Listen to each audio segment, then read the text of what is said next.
Hello అండి, నేను doctor Satya Prakash, consultant pulmonologist, medical Secunderabad. So ఇప్పుడు వచ్చే ప్రశ్న ఏంటంటే నిమోనియా అంటే ఏంటి? సో నిమోనియా గురించి తెలుసుకునే ముందు లంగ్‌ది ఏ ప్రాబ్లమ్ ఉన్నా దానికి 2 కేటగిరీస్‌లో డివైడ్ చేస్తాం. ఒకటి ఇన్ఫెక్టివ్, ఒకటి నాన్ ఇన్ఫెక్టివ్. అంటే ఇన్ఫెక్షన్ ద్వారా వచ్చే ప్రాబ్లమ్, ఒకటి ఇన్ఫెక్షన్ కాకుండా వచ్చే ప్రాబ్లమ్స్. సో నిమోనియా అనేది ఇన్ఫెక్షన్స్‌తో వచ్చే ప్రాబ్లమ్ నిమోనియా అంటారు.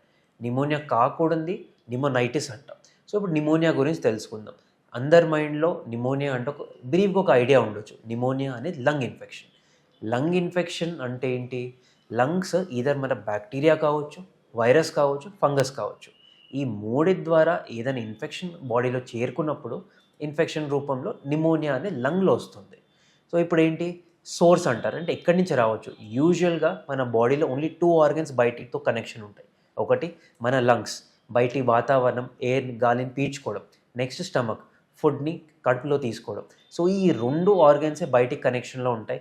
అండ్ మీరు నోటీస్ చేసుంటే మనకు వచ్చే ప్రాబ్లమ్స్ కూడా ఇవే ఉంటాయి. నార్మల్‌గా దగ్గు, ఈ జ్వరం, లేదంటే కడుపు, లూజ్ మోషన్స్. సో ఇవి కామన్, ఎందుకంటే బయటికి కనెక్షన్ ఉంటాయి. ఇప్పుడు నిమోనియాకొస్తే so bacteria, virus and fungus. So ప్రతి నిమోనియాకి యాంటీబయాటిక్స్ వేసుకోవాలంటే కాదు. ఓన్లీ బ్యాక్టీరియా ద్వారా వచ్చే ఇన్ఫెక్షన్స్‌కే యాంటీబయాటిక్స్ వేసుకోవాలి. నేను ఈ పాయింట్ ఎందుకు స్ట్రెస్ చేస్తున్నానంటే దగ్గు రాంగానే మీరు ఫార్మసీ వెళ్ళి అడగగానే ఫస్ట్ వాడు ఇచ్చే టాబ్లెట్ అజిత్రోమైసిన్. ఓకే. సో ప్రతి ఇన్ఫెక్షన్‌కి అజిత్రోమైసిన్ పని చేయదు. స్పెషల్‌గా కామన్ ఇన్ఫెక్షన్స్, కామన్ నిమోనియాస్ అనేది వైరల్. ఒక 50% మనకొచ్చే ప్రాబ్లమ్స్ అన్నీ వైరల్ ఇన్ఫెక్షన్స్ ఉంటాయి. అండ్ వైరల్ ఇన్ఫెక్షన్‌కి యాంటీబయాటిక్స్ పనిచేయదు. నెక్స్ట్, ఇప్పుడు ఈ నిమోనియాస్ ఎలా ప్రెజెంట్ అవుతాయి? అంటే దాని లక్షణాలు ఏంటి అంటే, నిమోనియా వచ్చిన ప్రతి ఒక్క పేషెంట్‌కి వాళ్ళ ఏజ్ ప్రకారం ఒక సిమ్టమ్స్ ఉంటాయి. పిల్లల్లో ఒకటుంటది, మధ్య వయసు వాళ్ళకొకటి, పెద్దవాళ్ళకొకటి. పిల్లల్లో నార్మల్‌గా వాళ్ళకి లంగ్ రిజర్వ్ అనేది చాలా స్ట్రాంగ్ ఉంటుంది. లంగ్ రిజర్వ్ సింపుల్‌గా చెప్పాలంటే, వాళ్ళు శ్వాస తీసుకున్న వాళ్ళొక లేట్ స్టేజ్ వచ్చేంత వరకు సిమ్టమ్స్ చూయించరు. వాళ్ళ కామన్ సిమ్టమ్స్ ఏముంటాయంటే, ఫాస్ట్ బ్రీతింగ్. మీరు చూసుంటే పిల్లలకి ఎముకల్లో మధ్యలో గ్యాప్ అనేది అవుతుంటది ఫాస్ట్ బ్రీతింగ్ వల్ల. నెక్స్ట్ వాళ్ళకి జ్వరం వస్తుంది.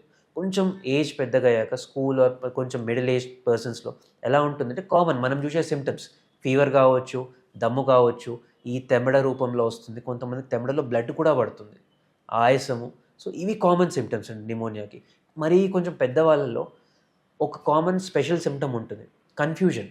పెద్దవాళ్ళలో వాళ్ళకి ఫీవర్ రాకపోవచ్చు, ప్లస్ వాళ్ళకి కాఫ్ రాకపోవచ్చు, కానీ కన్‌ఫ్యూజన్‌లో ఉంటారు. అంటే మార్నింగ్ ఏం తిన్నారు గుర్తుపట్టరు. మీరు ఎవరో గుర్తుపట్టరు. వాళ్ళు ఏం చేస్తున్నారు గుర్తుపట్టరు. సో అది కూడా నిమోనియా లక్షణం. చాలామంది ఏమనుకుంటారు వయసు వల్ల రికగ్నైజ్ చేయట్లేదు అనేది ఒక అపోహలో ఉంటారు. కానీ అది కాదు. సో నిమోనియా ఈవెన్ కన్‌ఫ్యూజన్ రూపంలో కూడా కామన్‌గా పెద్దవాళ్ళలో ప్రెజెంట్ అవుతుంది. సో నెక్స్ట్, సో దీనికి ఎలా డయాగ్నోస్ చేయాలి అంటే నార్మల్‌గా సింపుల్ ఒక బ్లడ్ టెస్ట్, ఒక ఎక్స్‌రే. సో దీని ద్వారా మనకి ఏం తెలుస్తుంది? బ్లడ్‌లో ఇన్ఫెక్షన్ ఉందా? ఎక్స్‌రేలో నిమోనియా ఎక్కడుంది? సో దీని తర్వాత నెక్స్ట్ స్టేజ్ వెళ్తాం. అంటే యాంటీబయాటిక్ ఏది పెట్టాలి? సో యాంటీబయాటిక్ పెట్టే ముందు ఇది వైరలా? కాదా? అని ఒక స్టెప్ నిర్ధారణ డాక్టర్స్ చేస్తారండి. మీరు ఓవర్ ద కౌంటర్ వెళ్ళి మెడికల్ హాల్‌లో తీసుకోవడం కాదు. సో ఒకసారి డాక్టర్ నిర్ధారించాక అది యాంటీబయాటిక్స్ పెట్టాలా? సింపుల్ వైరలా? అని డెసిషన్ అవుతుంది.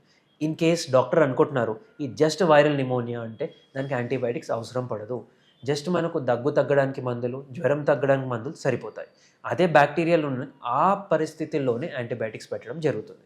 సో నెక్స్ట్, ఇప్పుడు మనం ఎక్స్‌రేస్ ఎంత ఫ్రీక్వెంట్‌గా తీయాలి నిమోనియా వచ్చాక? ఇప్పుడు ఇవాళ నిమోనియా ఇచ్చారు, ఉంది కనబడ్డది ఎక్స్‌రేలో. యాంటీబయాటిక్స్ స్టార్ట్ చేశారు. మళ్ళీ రేపే ఎక్స్‌రే తీస్తారా అంటే కాదు. First x-ray and second x-ray మధ్యలో అట్‌లీస్ట్ 2-3 వీక్స్ గ్యాప్ ఉండాలి. ఎందుకు అంటే ఎక్స్‌రేలో మార్పు కనబడడానికి 3 వారాలు పడుతుంది. సో మీరు ఎక్స్‌రే రెగ్యులర్‌గా కొంతమంది పేషెంట్స్ ఉంటారు. టాబ్లెట్స్ స్టార్ట్ చేస్తారు. 5-7 డేస్ కోర్స్ ఉంటుంది. యాంటీబయాటిక్స్ తీసుకుంటారు. మళ్ళీ 7 డేస్‌కి తీస్తారు. అలా ప్యాచ్ అలానే ఉండిపోతుంది. సో వాళ్ళు అది చూసి స్ట్రెస్ అవుతారు. బట్ దీనికి మెడికల్ రీజన్ ఏంటంటే ఈ ఎక్స్‌రేలో ఏదైతే మార్పు కనబడాలో అది 3-4 వీక్స్ మినిమమ్ పడుతుంది. సో మీరు ఎక్స్‌రే చూసి నిర్ధారణ చేసుకోకండి. మీరు క్లినికల్‌గా అంటే మీకు మీ అంతలో మీకు బెటర్ అవుతుంది. దగ్గు తగ్గుతుంది, ఆయాసం తగ్గుతుంది, జ్వరం తగ్గుతుంది అంటే ఇంప్రూవ్‌మెంట్ ఉన్నట్టే. ఎక్స్‌రే బేసిస్ మీద ట్రీట్మెంట్ జరగదు. నెక్స్ట్, కొంతమందికి ట్రీట్మెంట్ చేసినా ఇంప్రూవ్‌మెంట్ ఉండదు. అలాంటి వాళ్ళు హాస్పిటల్‌కి వెళ్ళాలి. ఎవరు? ట్రీట్మెంట్ స్టార్ట్ చేసిన 2 డేస్ అంటే 48 అవర్స్‌కి కాఫ్, ఫీవర్, తెమ్మడ, ఆయాసం తగ్గట్లేదు, ఇంకా సిక్ అవుతున్నారు, కొంచెం పేషెంట్ రెస్పాన్స్ అవ్వట్లేదు అనే పరిస్థితుల్లో మొత్తం కోర్స్ అయ్యేంత వరకు వెయిట్ చేయకండి. ఇమీడియట్‌గా హాస్పిటల్ తీసుకువెళ్ళండి. అక్కడ ఆ డెసిషన్ డాక్టర్ తీసుకొని నెక్స్ట్ ఏంటనేది చెప్తారు. నెక్స్ట్, నిమోనియాకి ఎలా కాపాడుకోవాలి? ఫస్ట్ మన కోవిడ్ టైంలో అందరికీ అవగాహన వచ్చింది మాస్క్. సో మాస్క్ హైజీన్ ప్రాపర్గా మెయింటైన్ చేస్తే నిమోనియాస్ వచ్చే ఛాన్సెస్ తగ్గుతాయి. ఇంకోటి నేను కామన్గా ఏం నోటీస్ చేస్తానంటే, ఇంట్లో పెద్దవాళ్ళు ఉంటారు. ఎవరైతే చిన్నపిల్లలు స్కూల్ వెళ్తారో వాళ్ళకి ప్రతి వారం ఒక ఇన్ఫెక్షన్ వస్తుంది. ప్రతి వారం జలుబుతో ఇంటికొస్తారు. అలాంటి వాళ్ళు ఇంట్లో ఉన్నప్పుడు పేరెంట్స్ దగ్గర, అంటే మీ పేరెంట్స్ పెద్దవాళ్ళ దగ్గర చిన్న పిల్లల్ని వెళ్ళడం అవాయిడ్ చేయాలి. ఎందుకు అంటే వాళ్ళ నుంచి వీళ్ళకి అంటుకొని వీళ్ళు సీరియస్ అవుతారు. పిల్లల ఇమ్యూనిటీ చాలా బెటర్ ఉంటుంది, పెద్దవాళ్ళు సీరియస్ అవుతారు. సో ఈ చిన్న చిన్న జాగ్రత్తలు పడితే నిమోనియా నుంచి ఈజీగా క్యూర్ అవ్వచ్చు, నిమోనియా నుంచి బయటపడవచ్చు, నిమోనియా మీకు అంటకుండా ఉంటుంది. Okay, thank you.